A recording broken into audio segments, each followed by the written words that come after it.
LTN Hour. Let's talk NASCAR with your host, Todd Bailing, co-hosts Brian Schmidt, PJ Noodleman, and producer Dangerous Dan Margetta. Call the show anytime at 414-421-7901. And now, the creator and host of the fastest hour in radio, Todd Bailing. Kansas City, here I come. I don't sing. Hello there, everybody. Todd Bailing in lovely, warm Phoenix, Arizona. Joined by my three partners across the state of Wisconsin, Brian Schmidt in Utzberg, Wisconsin. Hi, Brian. Morning. Yes, we get to see racing on a mile and a half, which used to be much maligned. Everybody hated the cookie cutter tracks, blah, blah. We should get rid of them. And now it's the best racing we have. It's the best racing we have because of the car we have. It's how they kind of mesh together, thank goodness. PJ Noodleman over on the left coast there in Trempealeau, USA. Hi. Hey. From floods to snow. We got a little bit of snow this morning. Snow? Just a little dusting. And here I wondered why I'm still out in Arizona. That's a good reason right there. And Dan Margetta, who's back on the other side of the state in St. Francis, who went to the Brewer game the other night and damn near had to have pontoons on his car. What a fun time that was, huh? Yeah, it's been a week of rain and storms and everything here, too. The tornadoes all went through and are all done, so ready to watch Kansas this week and get the local season started. Tornadoes? What in the hell? It's racing season. Slinger starts this coming Sunday. Good God. Tornadoes, floods, it's all gone, right? Is it safe for me to come home yet? For now. Yeah, I think I'll give it a little time yet. The aforementioned Kansas City race. This is it's a not a bad ride if you've never taken the ride to Kansas City. This would be a kind of a good one to take from Milwaukee, and you got to plan to spend a couple days there. Kansas City is a spectacular town. Highly recommend going there. I've never been to a race at this track though, and I probably should. Tyler Reddick's show continues. He's on the pole at 185.3 miles per hour. That's a 29.142 second lap to get around there.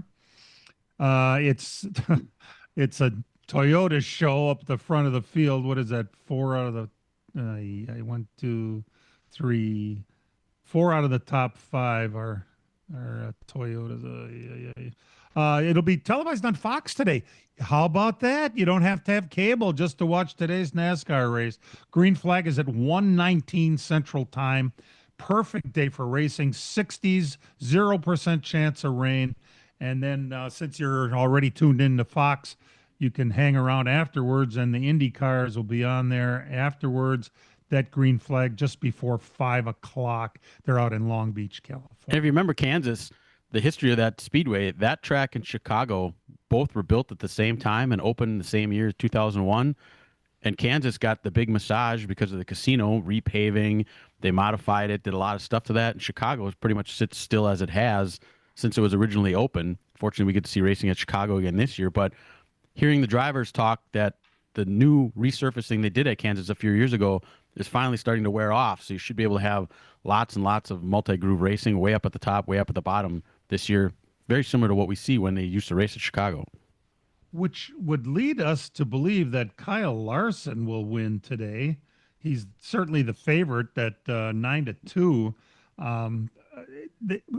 I couldn't believe it, Dan, when you brought up an interesting statistic about Kyle Larson at Kansas City. Been a while since he's won a race, hasn't it? Yeah, it has. Remember, he didn't win the race; he won the championship at. Right, like 32 races now, I think. I think the last one might have come here a year ago.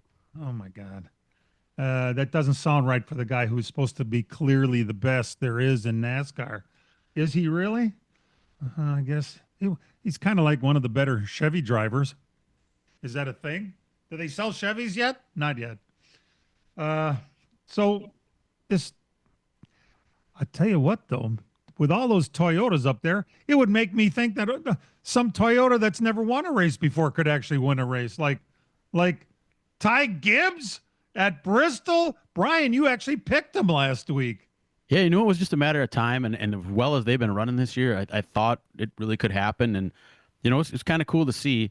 I thought he'd be more emotional than he was last week. He really wasn't. He was kind of more, he was a little, relieved and excitable, and I mean his mom showed a lot of emotion, but he drove his bag off at the end of that race. I'll give him credit for that. He a couple more laps, and Blaney would have definitely had him. Yeah, Blaney. But Blaney's been in the news all week because I guess I didn't pay close attention to how absolutely terrible his Penske team is. Every single time he comes in, he comes out behind everybody else.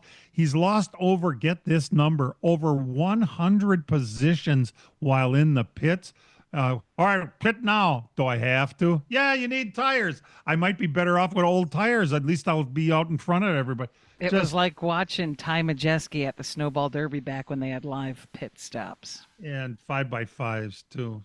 Yeah, it's been quite the week there.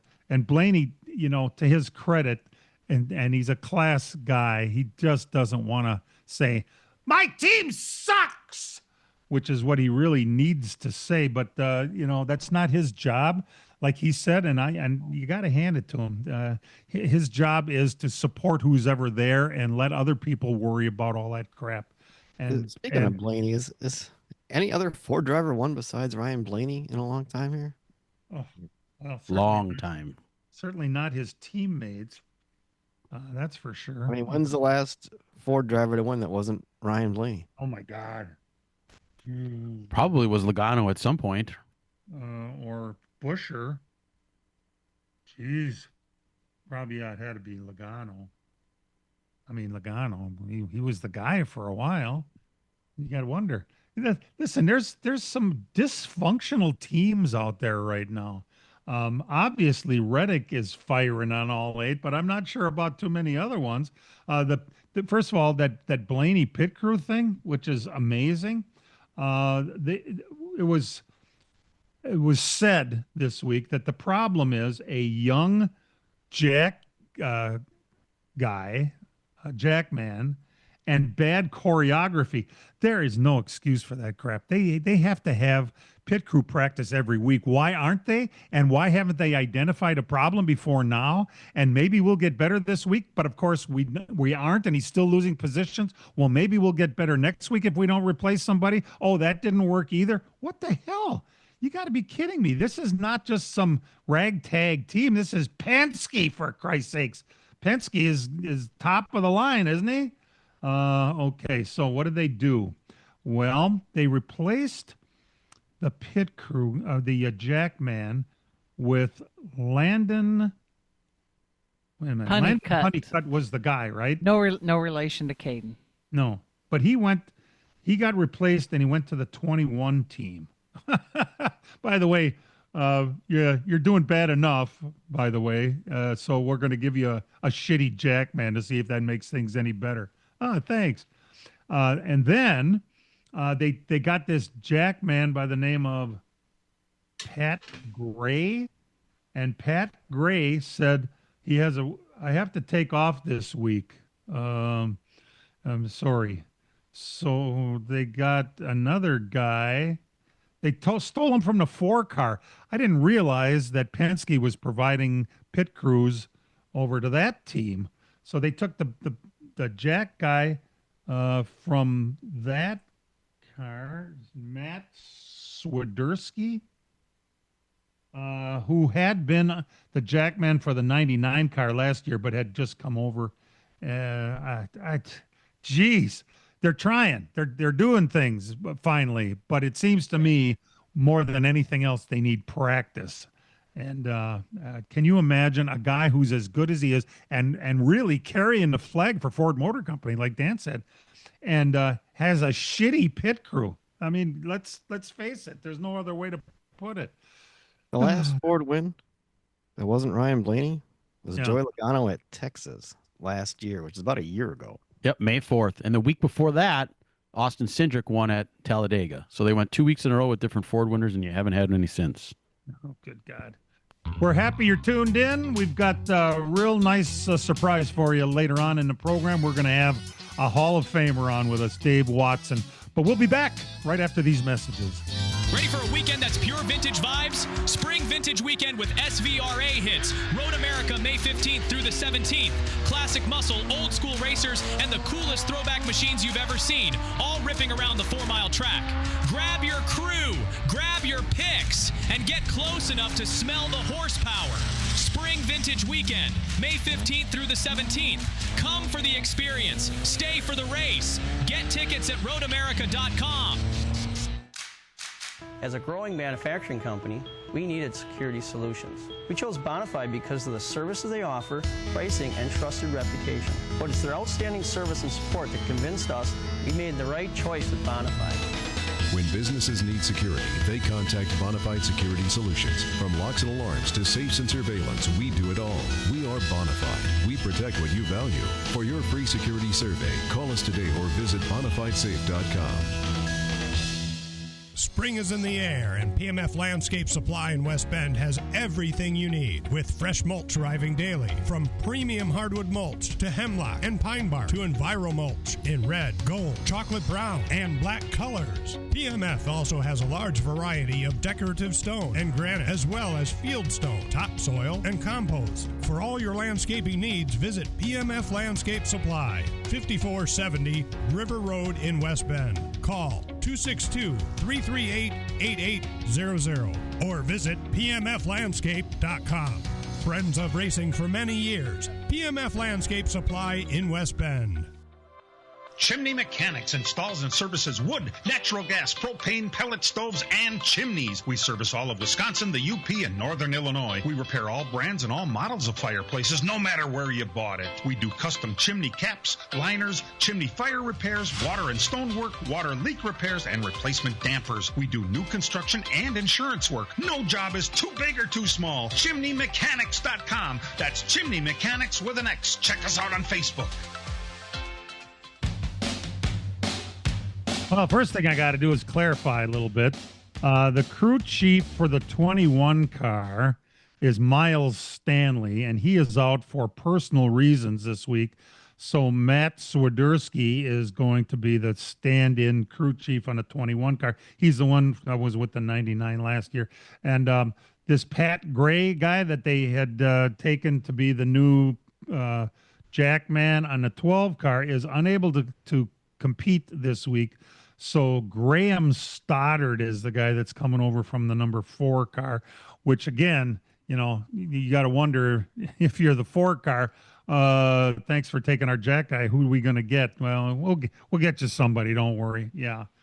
This week though has really, I got to tell you, Denny Hamlin may not be your favorite driver, but he sure has a hell of a webcast, web program. I just, he answers honestly, and some people don't like honest answers. And he was asked by his co-host this week on his podcast, what do you think of what's going on with Kyle Busch? Now remember, they were teammates. They were very close, and Hamlin didn't say a damn thing that everybody else in the industry isn't saying and thinking, that Kyle Busch is in a pretty bad place right here. He's got problems with Childress. It's not hard to figure out. It's terrible over there, and that's why Kyle Busch's name keeps coming up for, you know, well, he's gonna leave Childress. Where's he gonna go? And there's there's not that many places to choose from. One of them was Legacy is going to announce a new driver. Jimmy Johnson is he's getting ready. We're going to announce our 4th driver because he's going to get a charter. And people think, well, it'll be Kyle Busch. Kyle Busch doesn't want to leave one crappy team to go with another crappy team. And Jimmy Johnson's team is crappy with a capital C. Crappy. They're not doing anything. Thank you very much. They're terrible. So that leaves a couple of ones, and we've talked about them before. One would be Hendrick. And to me, the old man is pretty loyal to his drivers, and I just don't know if that 48 car is going to be available or not. I think that what we're going to see here is if Bowman, the showman, can get it straightened out by the end of the year, he doesn't have anything to worry about. However, if it keeps going like it is, and he can't convince anybody that his brain isn't scrambled because that's the way things are going over there, you cannot, keep a sponsor happy when you're crappy all the time. Now, I realize he's just an outstanding human being and a good guy to be around, and his teammates love him, and he does win or had won races. But really, Bowman might be in trouble. Now, is that a legitimate place for Kyle Busch to go? I don't see that happening because I just think Kyle's burned too many bridges over the year with Hendrick. I don't think they'd bring him back. I think if Hendrick is going to go anywhere, they're going to put in a young driver. And if Corey Day finds a way to win a Norp race 1 or 2 this year, that might be the guy you see put in there. Other than that, I just don't see a situation where Kyle Busch goes in that car. No, And Dan, you are of the opinion that he burned enough bridges with Hendrick, right? I would think so. I mean, I know it was a long time ago, but I mean, remember they made room at the end for Dale Jr. by kicking out Kyle Busch, and that was back when he was first coming up and really on the verge of being great, and he went to Gibbs and became great. Obviously he's not doing good where he's at, and things aren't working well. Though you could tell by the radio transmissions that were out from the last race at Bristol that on both sides. I mean, Kyle's got a little bit of blame in it as well. I don't think he's working, doing everything he can to make that car better either. I think he's kind of given up, and that's if Matt Yoakum put a thing out there on X this week about back when Ernie Irvin drove the Kodak car. He was trying to get out of his contract at the time to go drive Robert Yates' 28 car, and he pretty much ran him out of cars. I mean, he crashed in practice and would crash in a race, and so how many cars you got was kind of his attitude kind of thing. And now Kyle's not wrecking race cars, but I don't think he's putting into it as much as he will. I don't think they're on the same page with the crew chief. I think the crew chief, you heard him this week when he says the same crap every week, with this. Yeah. And it's done now. Could there be something out there in the works that's better that he's looking at? Probably, maybe. We don't know what it is yet. I don't know what team it would be. Spire looks like a great deal, but there's really no room there right now either, is there? I mean, Well, I think another problem with Kyle is this car. He does not like this car. He doesn't like this car. He doesn't know how to get the information across to get this car right. So, I mean, it's a situation where you're the team that's already struggling and is already handcuffed because they don't have the resources others do. And then they want him to do it when he doesn't know exactly what to do with these cars. It makes it extremely difficult. Now, if you put him, at Gibbs, I think he'd be doing better. But did you see when his response to Hamlin? He pretty much said, right. "Get in the car and show me how it's done," which is kind of a slippery slope because sometimes that guy will get in the car and show you how it's done. Quote, here's his quote: "He can bash me all he wants. I can certainly make his life hell." But he did say, get in the car and let's go. I'll get in my car and I'll get in your car and let's go see what happens. Yeah, well, we're used to that. You remember the day? It doesn't seem like it was that long ago when Kyle Busch was mixing it up with Tony Stewart and Jeff Gordon and all the greatest names in the sport. Now he's at the back of the field at Bristol mixing it up with Riley Herbst. Are you kidding me? And this is how far he has fallen.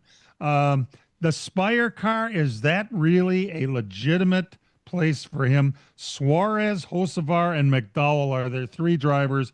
Hocevar is the only one doing anything, and he still hasn't won a race. Suarez, I think Suarez feels the heat. He actually qualified 8th today, and he hadn't been doing much until that. Have to keep an eye. There's another guy that's worried about the ride he's in. So it's 7 and 48. Legitimate rides. How legitimate does Kyle Busch think that going over to take over, say, for instance, the 7 or 71 car is going to be that much better than Childress's car that he's in now? I think Spire has better people around him, and they're kind of, I think they're more of an upswing right now. Childress is there's just nothing there. There's nothing going on there as far as their cup stuff goes. Their Norp stuff is really good, but Spire, Spire is just lacking. They do. Michael McDowell is a veteran, but Michael McDowell's not a veteran that's done a lot of winning. Daniel Suarez is kind of a veteran, but he's a veteran that's really never done a lot of winning either. And Hocevar is your young rookie who seems to have the most talent.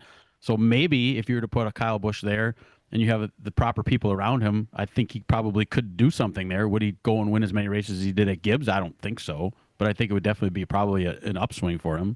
An upgrade of some sort. That's really what he needs right now, and some new blood, because it's just not working over at Childress. We're going to take a break. When we come back, we got a Hall of Famer we're going to chat with for a few minutes. Hang in there. The racing season roars to life at MIS Sunday afternoon, May 3rd, with the Joe Shear Classic 200, presented by Toyota. See the stars and cars of the ASA Midwest Tour, plus Midwest trucks, champions and challengers for 200 action-packed laps. Advanced discount tickets at MISRacing.com. ASA Midwest Tour, Midwest Trucks, UW Marching Band, the Joe Shear Classic 200, presented by Toyota. It's the biggest race of the year. Sunday afternoon, May 3rd at 2 p.m. Madison International Speedway. Don't miss it. From racing engines to street engines, long blocks to turnkey packages, or complete custom engines, just ask and Wagner Automotive can fill your needs. All backed by many years of racing experience. These years of experience have provided reliability and performance that customers need to win races. Wagner's has been building championship winning engines for top teams from NASCAR to short tracks in your backyard. This expertise has carried over to street engines they supply to top custom car builders. The Wagner Company in the heart of Wisconsin is outfitted with the state-of-the-art machinery necessary to design, manufacture, build, and test custom engines and their accessory parts. Dyno services are independently available for anyone needed to test their engine. Wagner's Company can also provide you or your company with production CNC machining or welding services. All your questions and requests are handled personally by Casey Wagner. Just give us a call at 920-394-3557 or visit our website at WagnerAutomotive.com. Miller Sales and Service of Random Lake is where to go for a trailer, no matter what you're hauling. Tom and Jerry Miller have been selling trailers from B&B, Trophy, and Bravo for over 50 years. Quality and integrity is what put them on the map on the corner of 57 and K since 1939. Home of the number 89 dirt and asphalt cars of Brad Miller. That's Miller Sales and Service. It's where to go for a trailer, just 20 minutes north of Milwaukee. Call them 920-994-4358. Ready for a weekend that's pure vintage vibes? Spring Vintage Weekend with SVRA hits. Road America May 15th through the 17th. Classic muscle, old school racers, and the coolest throwback machines you've ever seen, all ripping around the 4-mile track. Grab your crew, grab your picks, and get close enough to smell the horsepower. Spring Vintage Weekend, May 15th through the 17th. Come for the experience. Stay for the race. Get tickets at roadamerica.com. As a growing manufacturing company, we needed security solutions. We chose Bonafide because of the services they offer, pricing, and trusted reputation. But it's their outstanding service and support that convinced us we made the right choice with Bonafide. When businesses need security, they contact Bonafide Security Solutions. From locks and alarms to safes and surveillance, we do it all. We are Bonafide. We protect what you value. For your free security survey, call us today or visit bonafidesafe.com.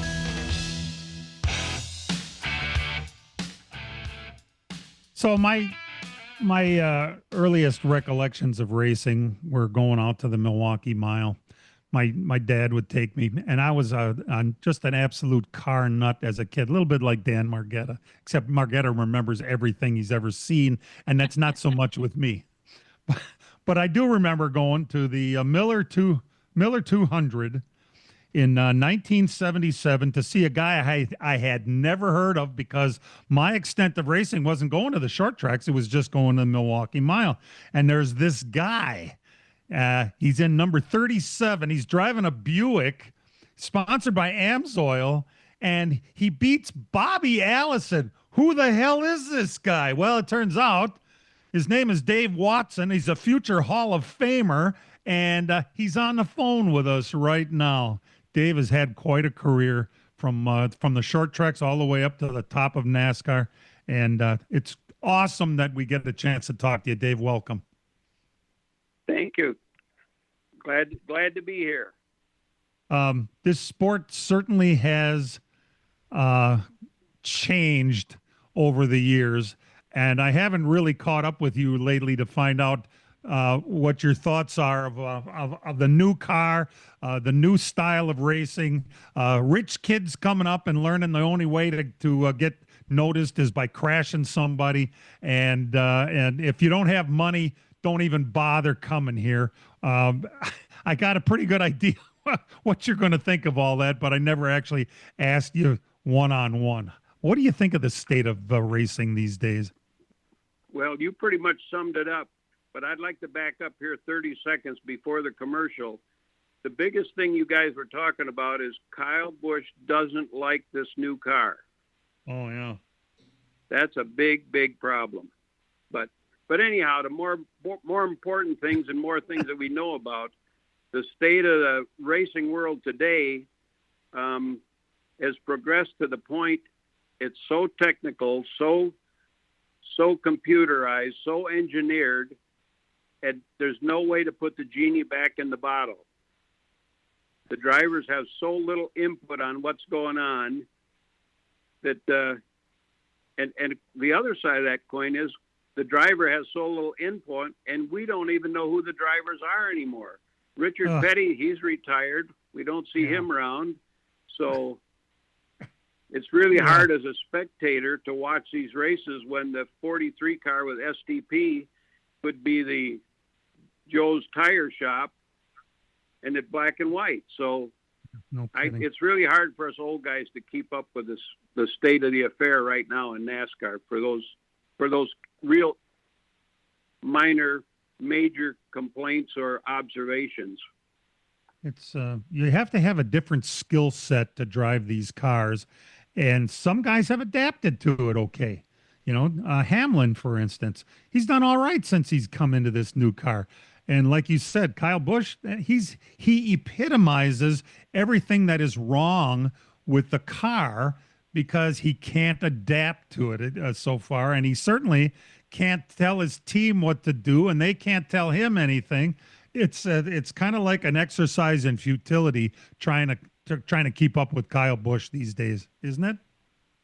Yep, that's exactly right. And if you think back here when this car showed up, everything was pretty equal, and he did fairly well the first couple years. But now that everybody else has had time to work on the cars and figure out that 40,000 difference is way better and it's still within specs, and Childress has still got a yardstick making measurements, that's pretty hard on Kyle.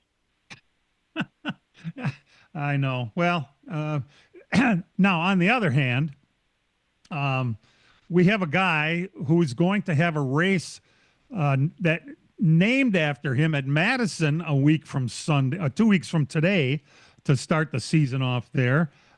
Joe Shear. Can you imagine how Joe Shear would have been at the top levels of NASCAR? First of all, we all agree he certainly had the talent for it, but I wonder how he would have adapted to driving in this environment. Now, are you talking about 50 years ago or today? Yeah, there you go. Both. Yeah, 50 years ago, he would have been perfectly okay, with the exception of his salesman skills were probably lacking, and that'd be a big problem. Now, you didn't have to bring money back in the day. You know, the story goes back in the day that the owners hired drivers, and now the guy goes down there with grandpa's checkbook or uncle's checkbook and interviews all the car owners and see how much a ride costs. So that's the biggest change. It's really hard for us old guys to figure out. I wonder how Joe would have driven this car. Yeah, I don't know. I mean, he wasn't Seneca smooth, but he was pretty smooth. So I think that's a very important deal with a car that's as technical as can be. You know, I mean, that's why the sports car guys, they're tuned into their way of thinking with all the independent cars and the 17-way adjustable shocks and the whatever. And now you go into a NASCAR thing that has all of that, except we're running it like a go-kart. We're running it on the bump stops, so it's all up to the tire. if you remember back when NASCAR went to radial tires, there was one guy that had an awful time adapting to radial tires, and that was the number 3 guy. Oh, that's Think right. about back then. I mean, Earnhardt had an awful time when they went to radial tires because he couldn't drive the car. He leaned on the tires, leaned on the suspension, and now all of a sudden you got radial tires, and it's a different set of circumstances. And now this new car just compounds that whole problem, not double, but 10 times more. And I think that's a big problem with Kyle, and it would be for any of us. There you go. We're talking with Dave Watson. He's a Hall of Famer, one of my all-time favorite race car drivers, and more importantly, one of the best human beings you'll ever meet in your life. Dave, we're going to sneak away for a break and come back. I hope you can hang in there with us for a couple of minutes. We'll be right back. Another boring Saturday night in front of the TV. Or we've got a better idea. Let's go racing! Plymouth Dirt Track Racing. All summer long, the fairgrounds rumble every week with the 360 sprints, Grand Nationals, and B-Mods. Plus, special events all season with visits from the Super 6 late models, Badger Midgets, Lightning Sprints, Midwest Legends, IRA 410 Sprints, and the World of Outlaws return. Check out PlymouthDTR.com for schedules and ticket information. The Saturday night tradition, Plymouth Dirt Track Racing. Miller Sales and Service of Random Lake is where to go for a trailer, no matter what you're hauling. Tom and Jerry Miller have been selling trailers from B&B, Trophy, and Bravo for over 50 years. Quality and integrity is what put them on the map on the corner of 57 and K since 1939.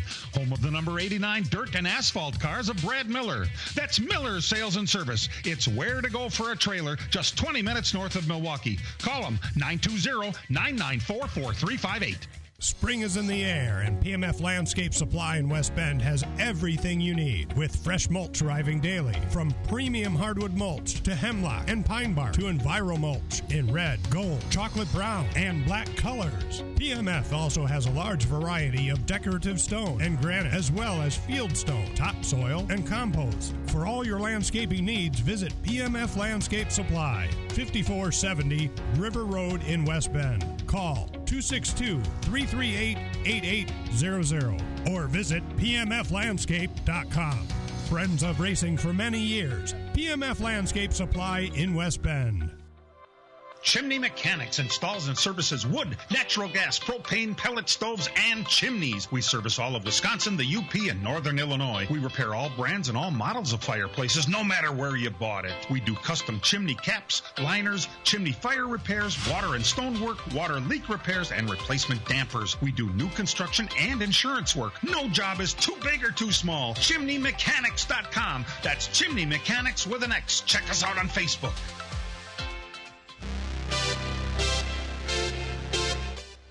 You know, Dave, I hate to bring this up because it was probably the most important race of your life up till that point anyway, when you won the Miller 200 back in 77.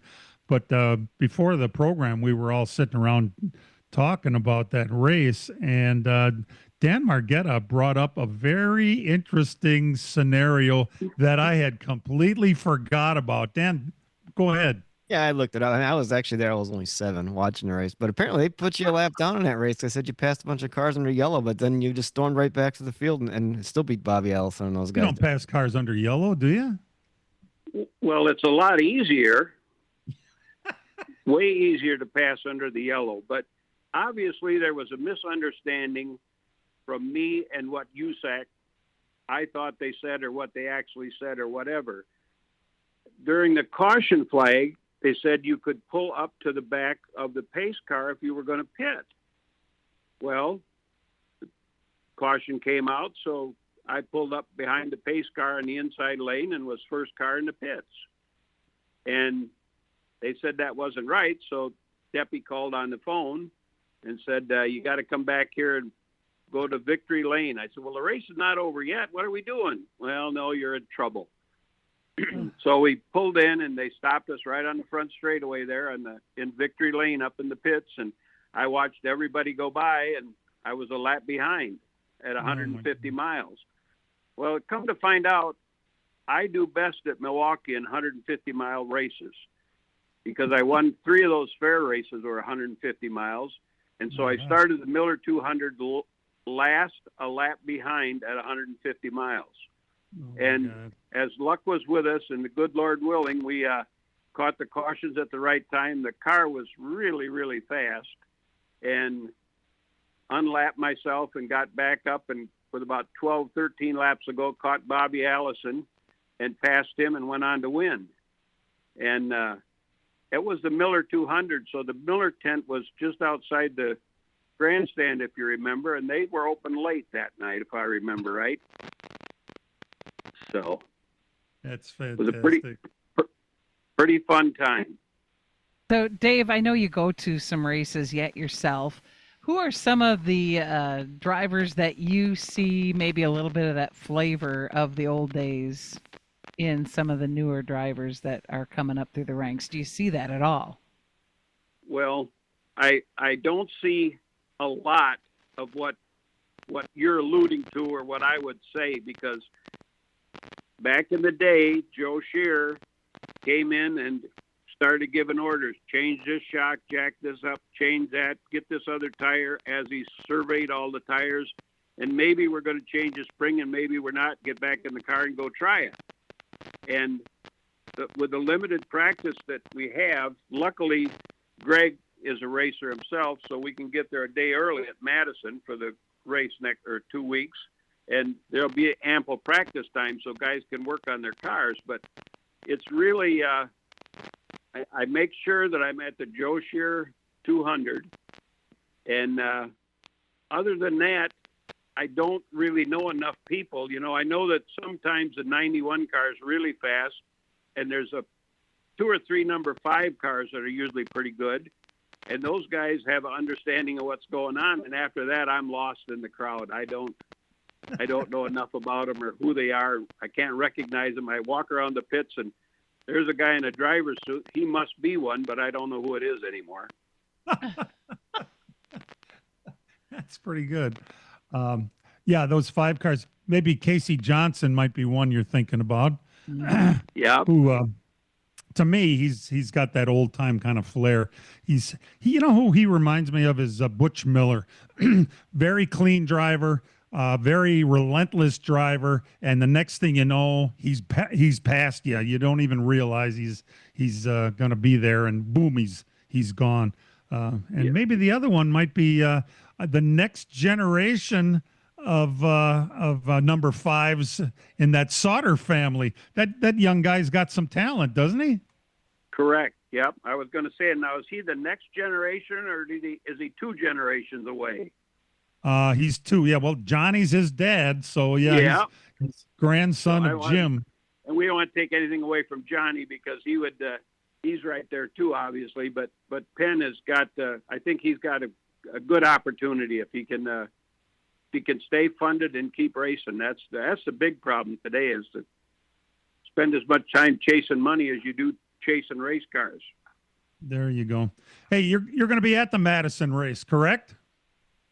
We're going to be there. Like I said, that McCarn's near and dear to our heart. You know, anybody that's a racer with the McCarn's family and Greg carrying on that family tradition. I mean, they always put on a great show, and we just praying for good weather, and we'll be there with bells on. Absolutely. All right. Well, I'll tell you, about 3 years ago, I had the opportunity to watch it with you guys in the suite with you and Al Schill and Scott Hansen. That was one of the best races I watched, because it was so cool to watch that race and get your guys' perspective of it as it was going on. Hansen says he's going to see you there too. So good. That's well, it's besides being a great race, you know, I mean, that anybody from the Midwest, from the country is liable to show up there. So the talent and the racing is always great, and it's a fun time no matter how it is. Dave, how old are you? I'm only 80 years old today. Today, yep. I'll be damned. That's a pretty well. What a perfect day to have you on the program. That's awesome. Well, happy birthday! And no, it's actually Dave Deppy's birthday today, so we're celebrating him in heaven now, of course. But it's his birthday, so that's always a big day for us. Yeah. Well, Dave, it's great having you on, and I like keeping in touch with you, and I'm certainly looking forward to seeing you. So you take care of yourself. All right. We look forward to seeing everybody at the Joe Shear Memorial, May Hall 3rd. of Famer Dave Watson.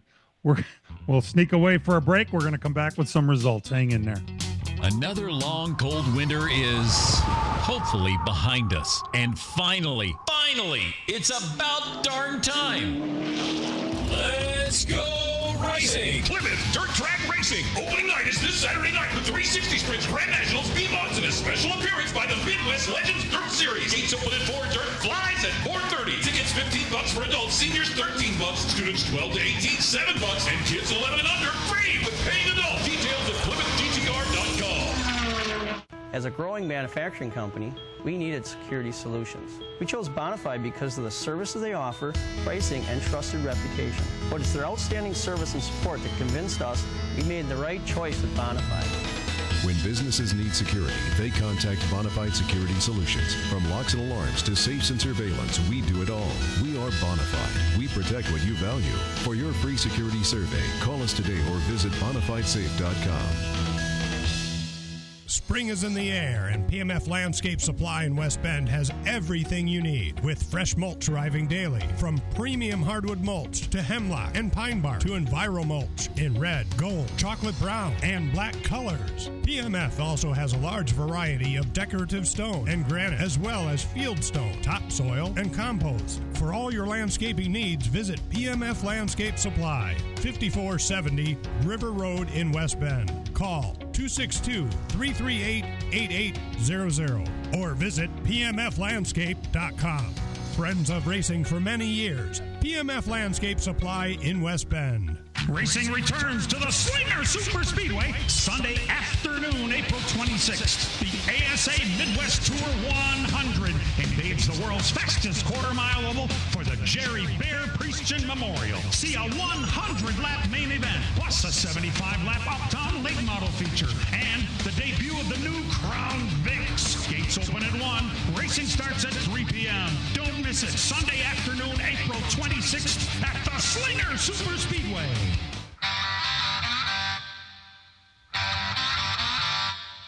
And now the LTN Hour presents Dirt on the Dirt with Brian Schmidt.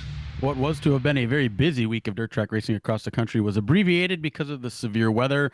World of Outlaw Sprint Cars, 2 races this week were both postponed. They're going to race tonight down in Hopstadt, Indiana. The high limit race that was supposed to be in conjunction with the Cup race at Kansas was also postponed because of severe weather. But we did get some racing in. We'll start Tuesday, Bulls Gap, Tennessee, the Volunteer Speedway, the Gauntlet for the super late models. It's 4 races in 5 days.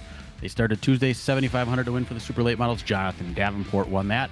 Night number 2 at Bulls Cap. Wednesday, $10,000 to win. That went to Brandon Overton. Thursday, up in New Richmond, Wisconsin, the first dirt race of the season in the state of Wisconsin. They did get it in. The legendary opener only turned out to be one night because of the weather. Sammy Mars picked up the win in the late models. The USRA Limited late models went to Cody Koski, and the modifieds went to Blake Adams.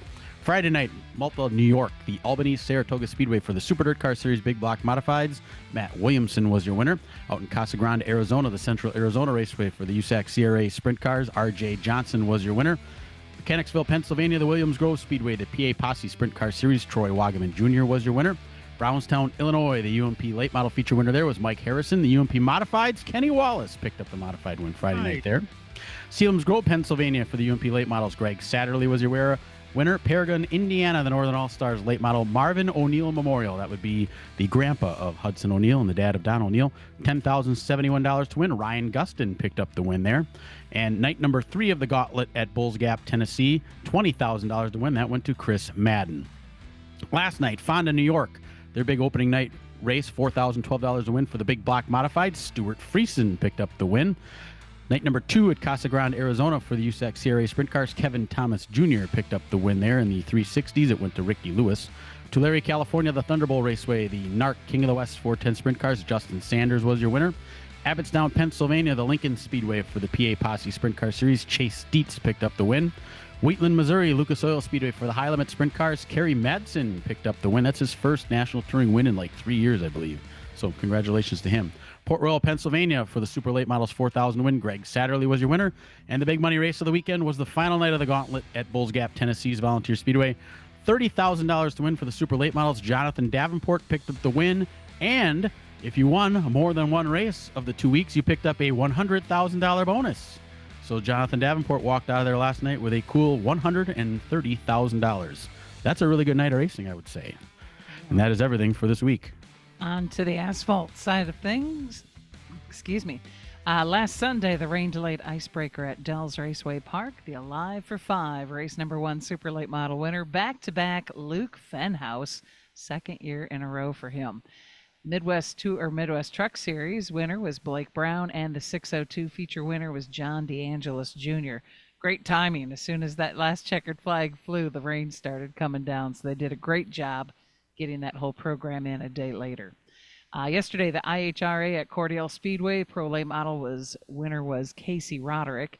The 49th Annual Spring Classic at Grundy County Speedway yesterday. Big 8 winner was Jeremy Miller. He also had the fast time, too. Mid-American Series winner was Scotty Gardner Jr. Rumble by the River at Montgomery Motor Speedway. The CRA Southern Super Series winner was Jake Garcia. Modifieds of Mayhem winner was Caden Honeycutt.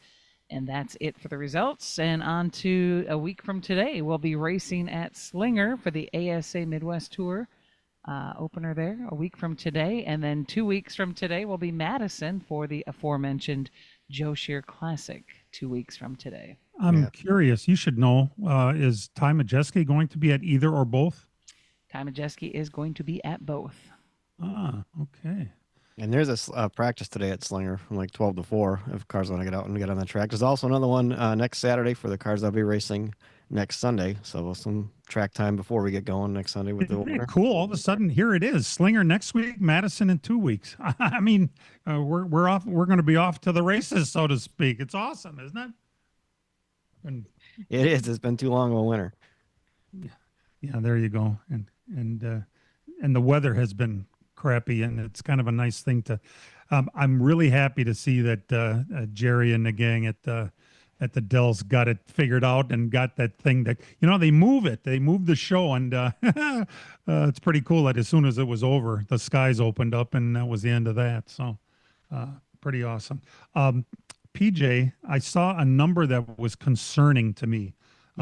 You mentioned the Big 8 race. Yeah. 9 cars. Yeah, car counts are kind of challenging for a lot of places. I mean, even that big race down at Montgomery Motor Speedway for the CRA Southern Super Series, they only had 11 super lates, and Donnie Wilson was actually behind the wheel of one of his own cars there because, what's his face, Jet Nolan was on baby watch with his significant other's baby to come. But yeah, car counts are sometimes a little sparse these days, so. Don't be bitching about stuff, and instead maybe go out and support it. Did you say that was at Cordele? Yeah. That's no. All right. The Rumble by the River was actually at Montgomery. I'm sorry, Montgomery Motor Speedway. There was a race at Cordele that didn't have a great car count either. That's Jet Nolan's family's track. So, yeah. Jet was supposed to be at Montgomery Motor Speedway, though. That's where Donnie Wilson was running for him. All right. Dan, the legal shenanigans continue for Chris Gabehart. Now, the Gibbs people are walking around with a camera, taking pictures of Gabehart at the track. He had on a headset last week, and they made a big deal about it because he's supposedly there was a restraining order that says you can't keep him away from the racetrack. But Gabehart says, I just had a headset, earphones on. Yeah, I'm just like Jeff Gordon, right? He's supposed to not be doing work for Spire similar to what he was doing for Gibbs. Now, what that is, that's up to interpretation, I guess. He had a headset on. Didn't have a microphone, that he was just listening in, like you said, Jeff Gordon does. It's getting really petty, isn't it? I mean, when you're out taking pictures of people, but I guess that's how cutthroat it is at that level. When you have things like this going on, especially, I thought it was odd to be that way, especially on a weekend where the 54 car won. I mean, they should be happy with that, and shouldn't that take precedent over, tracking what Chris Gabehart's doing? Yeah, Taylor Gray won the Norp race, and Sheldon Creed, who seems to be getting better. Of course, he's like the modern day Harry Gant of the Norp series, where he's finished second 16 times, I think it is now. But he won the $100,000 bonus. I wonder how that gets divvied up over at that team, because the car owner certainly doesn't need the money. I would imagine it gets poured back into the race team. What would we guess on that thing? Yeah, it's a pretty good guess. I would guess vast majority of it would go back to the race team.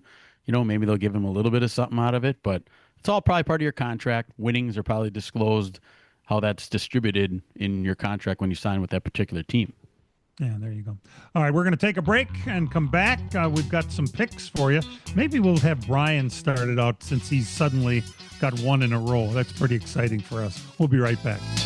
Racing returns to the Slinger Super Speedway Sunday afternoon, April 26th. The ASA Midwest Tour 100 invades the world's fastest quarter-mile oval for the Jerry Bear Priestchen Memorial. See a 100-lap main event, plus a 75-lap Uptown late model feature, and the debut of the new Crown Vics. Gates open at 1. Racing starts at 3 p.m. Don't miss it. Sunday afternoon, April 26th at the Slinger Super Speedway.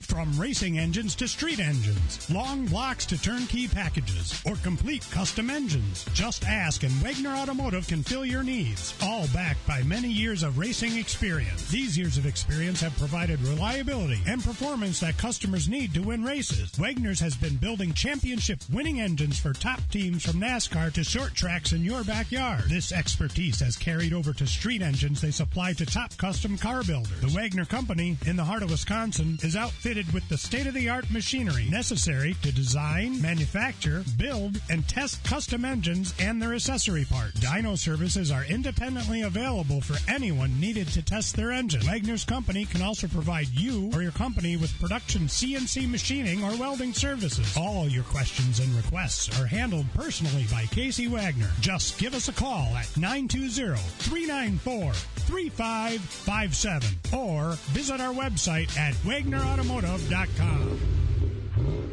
Miller Sales and Service of Random Lake is where to go for a trailer no matter what you're hauling. Tom and Jerry Miller have been selling trailers from B&B, Trophy, and Bravo for over 50 years. Quality and integrity is what put them on the map on the corner of 57 and K since 1939. Home of the number 89 dirt and asphalt cars of Brad Miller.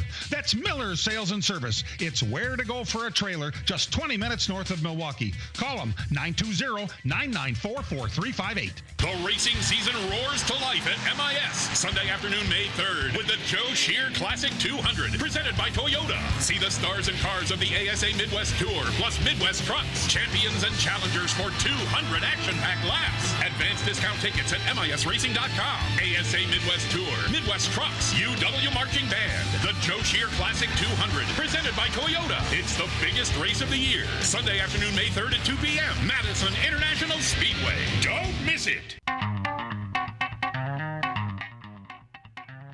Welcome back to the program. All right, Brian, you got one right last week, which it's not that I'm amazed. It's that it was just a matter of time before Gibbs won his first race, but it did answer the question, who's going to win first, Gibbs or Hocevar? I think most people thought Hocevar was going to win first. At the beginning of the year, I would have definitely thought that, but then you see how the new crew with Ty has been working this year and how well they've been working together and how consistent they have been. It quickly pivoted to thinking he would be the man. All right, I'm giving you first pick this week because you're. Well, today I think I'm going to pick a guy that's going to vault himself into the top 16 after his win today. I'm going to go with Chase Briscoe. You think how far behind Chase Briscoe was just a few weeks ago? He's now 1 point out of the top 16. And if he was able to win today, he would vault himself easily into it. So I think Chase Briscoe is going to get the win today. All right. I'm going to let PJ go next just to get that 12 car out of the way. I want to take him. I really do. I'm nervous about taking him, but I am going to go ahead and stick with my guy, Ryan Blaney. All right. Dan? Oh, go ahead. Why don't you? I know who you're going to pick. Go ahead. Pick first. All right.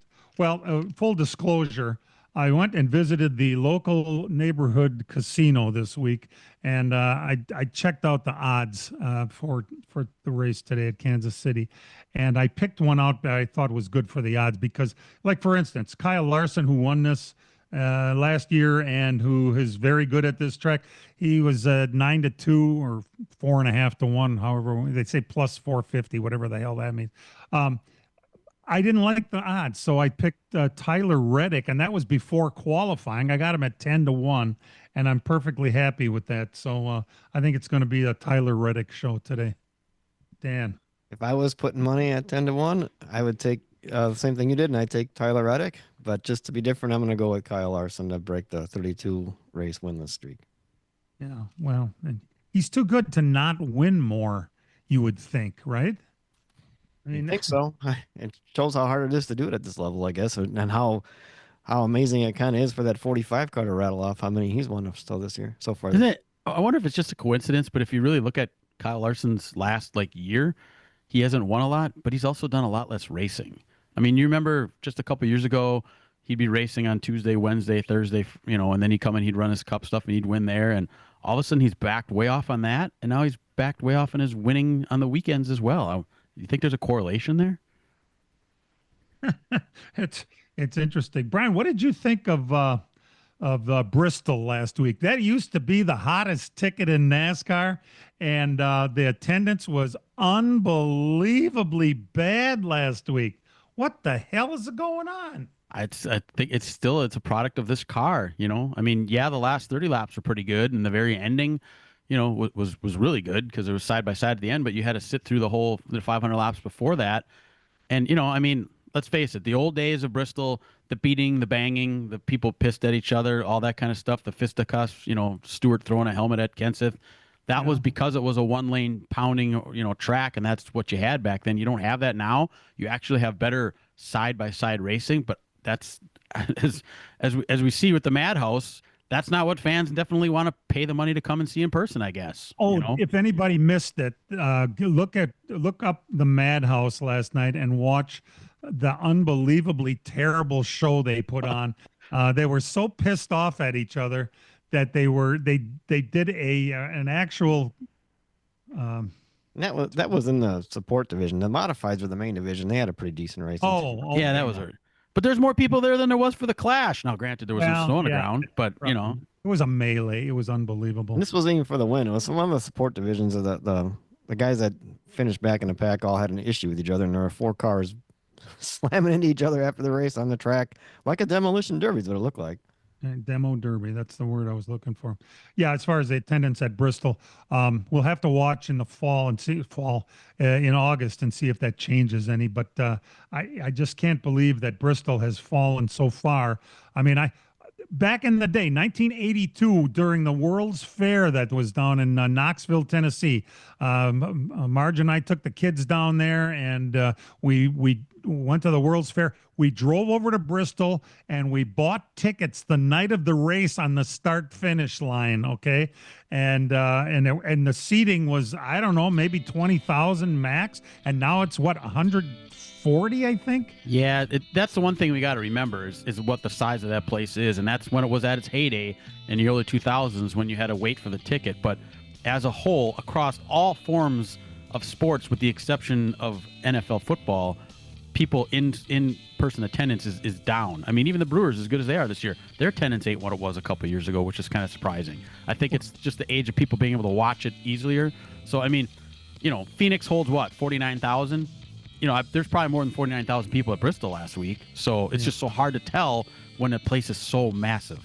Real race cars have doors, even if they do climb in through the windows. Let's Talk NASCAR is produced and directed by Dangerous Dan Margetta. Our engineer is Matt Losi, and for all of us involved with the program, we appreciate you tuning in, and we'll see you next week, everybody. This program has come to you live from multiple locations. Any and all comments expressed on this show do not necessarily express the opinions of the station, its employees, or advertisers. Your comments are always welcome at mail@ltnradionetwork.com. Find us at facebook.com/LTN Radio Network. And thank you for your support since 1985. Tune in again next Sunday morning at 10 a.m. Central Time for the LTN Hour on the LTN Radio Network.